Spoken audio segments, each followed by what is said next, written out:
Hello my dear students, welcome to my channel education for all by PK. आज हम लोग statistics chapter में question number हम लोग देखेंगे 5। एक्सरसाइज 13.1 का क्वेश्चन नंबर है 5 क्या है? In a retail market fruit vendors were selling mangoes kept in packing boxes. These boxes contained varying number of mangoes.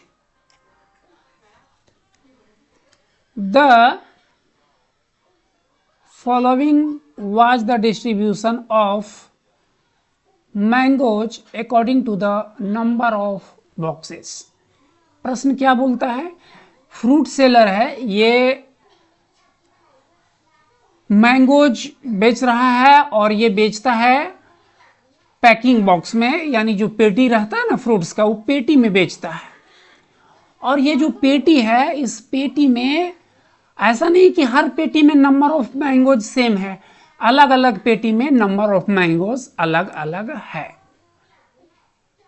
और किस पेटी में कितने मैंगोज हैं ये नीचे इस सारणी में यहां दिया हुआ है। क्या है?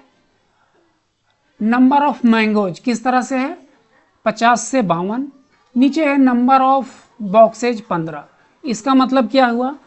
15 बॉक्स, 15 पेटी ऐसा है जिसमें नंबर ऑफ मैंगोज 50 से 52 के बीच है। अगला नंबर ऑफ बॉक्सेज है 110। 110 पेटी ऐसा है जिनमें आम की संख्या है 53 से 55 के बीच पैक किया हुआ है, ये कह रहा है। इसी तरह से आगे लिखा हुआ है। तो हमको अब लगता है कि आपको समझ में आ गया होगा प्रश्न। आगे है find the mean number of mangoes kept in a packing box. एक पैकिंग बॉक्स में कितना मैंगोज रखा हुआ है ये आपको बताना है, मीन नंबर बताना है, एवरेज नंबर बताना है। Which method of finding the mean did you choose? आप मीन फाइंड आउट करने के लिए किस मेथड को यूज कर रहे हैं ये भी पूछता है। तो इस सवाल में दो चीज निकालना है। पहले तो हमको मीन नंबर ऑफ मैंगोज निकालना है और दूसरा मेथड बताना है कि आप किस मेथड से मीन निकाल रहे हो। ठीक है, तो अब इसको हम लोग कैसे बनाएंगे ये सबसे पहले टेबल बनाएंगे हम लोग, और इस टेबल में प्रश्न में जो इंफॉर्मेशन दिया हुआ है उसको हम लिखेंगे। ठीक है, तो ये हम इस तरह का एक टेबल बना लिए हैं। इस टेबल में हमको कौन कौन सा कॉलम बनाना है? देखिए प्रश्न में जो ये टेबल दिया हुआ है इसमें पहला रो है नंबर ऑफ मैंगोज। तो मेरा भी ये जो टेबल है इसमें पहला कॉलम हम बनाएंगे नंबर ऑफ मैंगोज का। ठीक है, फिर प्रश्न में है नंबर ऑफ बॉक्सेज, तो मेरा अगला कॉलम रहेगा नंबर ऑफ बॉक्सेज का। अब इसमें हम प्रश्न का डाटा को फिल करते हैं। नंबर ऑफ मैंगोज क्या क्या दिया हुआ है? 50 से 52। तो हम सबसे पहले लिखेंगे 50 से 52। फिर है 53 से 55, यहां लिख देंगे 53 से 55। फिर है 56 से 58, यहां लिखेंगे 56 से 58। फिर अगला क्या है? अगला है मेरा 56 से 58 के बाद है 59 टू 61, तो यहां लिखेंगे 59 टू 61। फिर है 62 टू 64, तो यहां हम लिख देंगे 62 से 64। ठीक है, अब अगला जो कॉलम है यह है नंबर ऑफ बॉक्सेज का।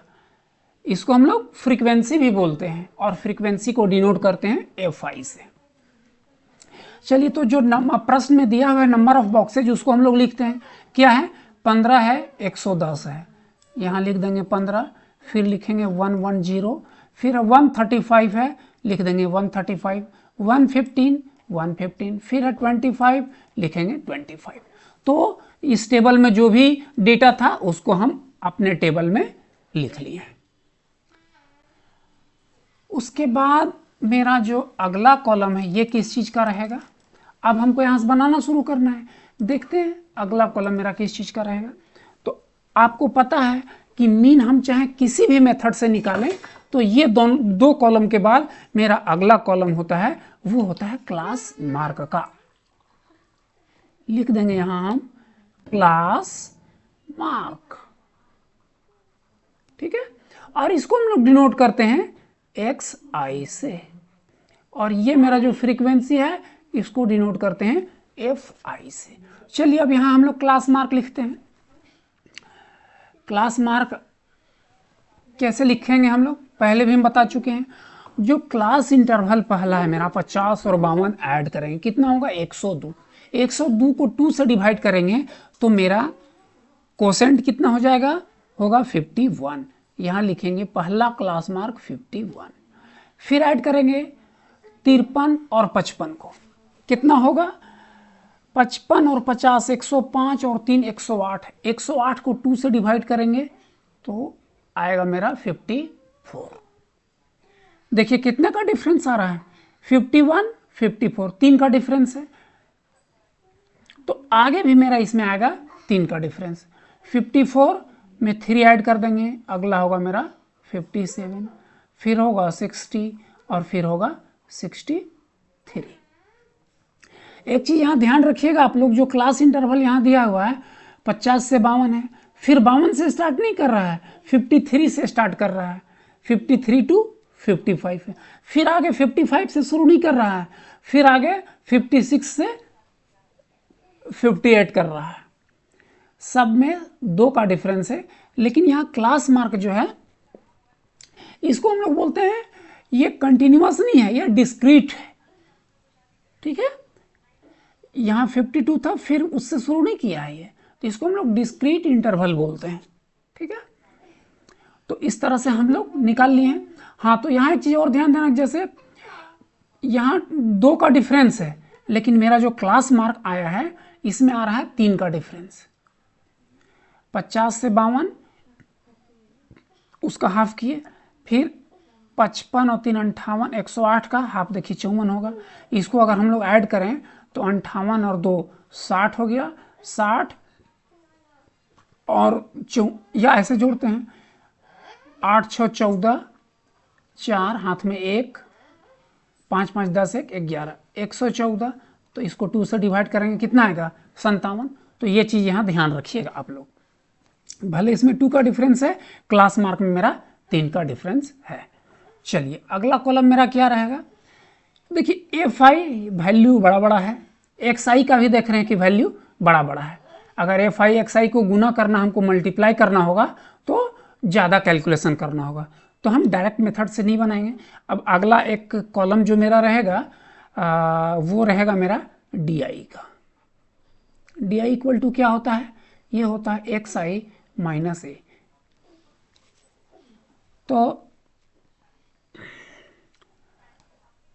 di कैसे निकालेंगे, xi में a को माइनस करके। xi है देखिए यहाँ जो दिया हुआ है ना 51 54 57 सब xi है, लेकिन a का वैल्यू क्या होगा, क्या होता है a जो है इसको हम लोग बोलते हैं एज्यूम्ड मीन। और एज्यूम्ड मीन क्या होता है, देखिए ये जो क्लास मार्क दिया हुआ है ना 1 2 3 4 5 है, इसकी संख्या 5 है, तो बीच वाला जो है इसको हम a एज्यूम्ड मीन मान लेते हैं। नीचे लिख देंगे let assumed mean equal to 57। इसको a से डिनोट करते हैं हम लोग 57, ठीक है। अब हम निकालते हैं di। तो 51 माइनस करेंगे 57 तो आएगा कितना -6। 54 माइनस 57 आएगा -3। 57 माइनस 57 0। 60 माइनस 57 3 और 63 माइनस 57, तो कितना आएगा 6। इस तरह से डी आई मिल गया। अब देखिए तो एफ आई और डी आई को अगर हम मल्टीप्लाई करें तो ज़्यादा कैलकुलेशन होगा या आसानी से कर लेंगे? वैल्यू तो सब छोटा छोटा है, हम लोग आसानी से कर लेंगे। तो चलिए हम ये एज्यूम्ड मीन मेथड ही यूज कर लेते हैं। आप चाहें तो एक स्टेप आगे बढ़ के यू आई का वैल्यू निकाल लीजिए इस कॉलम में, और उसके बाद फिर एक और आगे कॉलम बनाइए और इस कॉलम में आप एफ आई इंटू यू आई निकाल लीजिए, और स्टेप डेविएशन मेथड करके भी, स्टेप डेविएशन यूज करके भी आप बना सकते हैं। लेकिन चलिए हम ज़्यादा कैलकुलेशन नहीं है तो एज्यूम्ड मीन मेथड से ही बना लेते हैं। अब अगला जो मेरा कॉलम रहेगा ये रहेगा F I into D I का। चलिए एफ आई डी आई निकालते हैं। 15 है और यहाँ 6 है, 15 छक्का 90 माइनस 90। 110 इंटू 3 करेंगे तो 330, ये होगा माइनस 330। 135 इंटू 0 तो 0। 115 इंटू 3 करेंगे तो 345। फिर 25 छक्का 150, ये हो गया। अब हम करेंगे टोटल, ये हो गया total. Number of boxes add करते हैं। 5, 5, 10, 5, 15, 5, 20 का हो जाएगा 0 हाथ में 2, 3, 4, 3, 7, 1, 8, 2, 10 का 0 हाथ में 1, और 1, 2, 1, 3 और 1, 4, ये हो गया 400। टोटल 400 पेटी है। उसके बाद हमको निकालना है, चलिए फॉर्मूला लिखते हैं तब आपको पता चलेगा आगे और क्या निकालना है। लिखेंगे mean equal to, assumed mean method से हम बना रहे हैं तो होगा A plus sigma F I D I divided by sigma F I. Formula में ए है, ए पता चल गया 57। फिर है सिग्मा एफ आई डी आई, तो एफ आई डी आई देखिए मेरा इस कॉलम में है, यहाँ है, इसको ऐड करेंगे तो मिलेगा sigma F I D I. Add करते हैं 300 और एक 495, ये हो गया। प्लस वाला है 495, माइनस वाला को अगर हम ऐड करें तो कितना हो जाएगा 330। इसमें से 10 निकाल दें तो 100 और 300 400, 420 हो गया। ये माइनस वाला हो गया 420। अब 95 में 95 में हम 20 माइनस कर देंगे तो कितना हो जाएगा मेरा, ये हो जाएगा 75। 75 20 95 होता है, तो हो गया प्लस 75। यहाँ लिख देंगे हम 75, ठीक है। तो फॉर्मूला में जो जो चीज़ है सबका वैल्यू हमको मिल गया है। अब हम क्या करेंगे, आगे वैल्यू पुट करेंगे। लिखेंगे इक्वल टू ए कितना है 57 plus sigma F I D I 75 divided by sigma F आई कितना है 400। चलिए आगे सिंप्लीफाई करते हैं। 25 से इसको कैंसिल आउट करें तो 25 दिया 75, और ये कितना हो जाएगा 25 चौका 100 होता है, तो ये हो जाएगा 16। आप लोग डिवाइड कर लीजिएगा, 400 को 25 से आएगा 16, ठीक है। अब आगे हम सॉल्व करते हैं। 57 फिर प्लस, ऐसा करते हैं, चलिए एक बार हम लिख लेते हैं इसको, 3 डिवाइड बाई 16। फिर आगे कैसे करेंगे, 57 प्लस 3 को डिवाइड करेंगे 16 से, कितना आएगा, अगर डेसिमल बैठा दें तो 30, एक बार में होगा 16, माइनस करेंगे तो आएगा कितना, चलिए इसको थोड़ा सा लंबा कैलकुलेशन है, डिवाइड कर ही लेते हैं 16 से। डेसिमल 30, 16 1 16 1 जा 16, 16 4 20, तो ये हो जाएगा 14। 16 85, 16 96, 16 70 72, 16 8 28, 16 9 24, 8 बार में होगा 16 इंटू, ये हो जाएगा 128, 16 8 जा 128। अब इसको माइनस करते हैं, 28 2 30, ये हो गया 12, फिर 0, कितना आएगा नेक्स्ट मेरा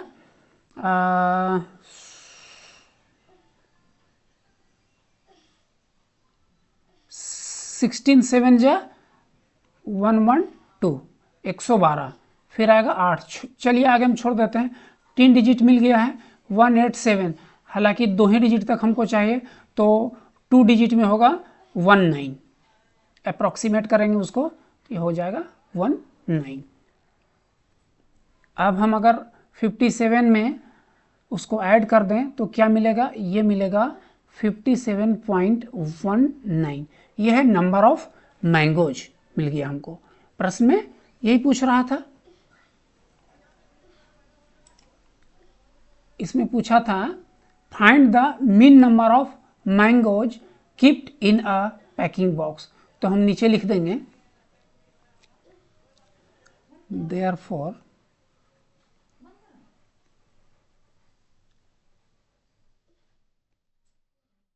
required mean is 57.19।